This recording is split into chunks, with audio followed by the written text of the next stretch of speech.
ଏବେ ହେଇଗଲା ଚିଙ୍ଗୁଡ଼ି ଭଜା ପ୍ରସ୍ତୁତ।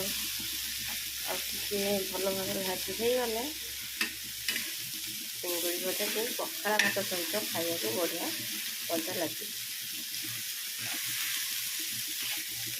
ଆମର ଭିଡ଼ିଓଟି ଭଲ ଲାଗିଲେ ଲାଇକ୍ କରିବେ, ସେୟାର କରିବେ, ସବସ୍କ୍ରାଇବ୍ କରିବେ।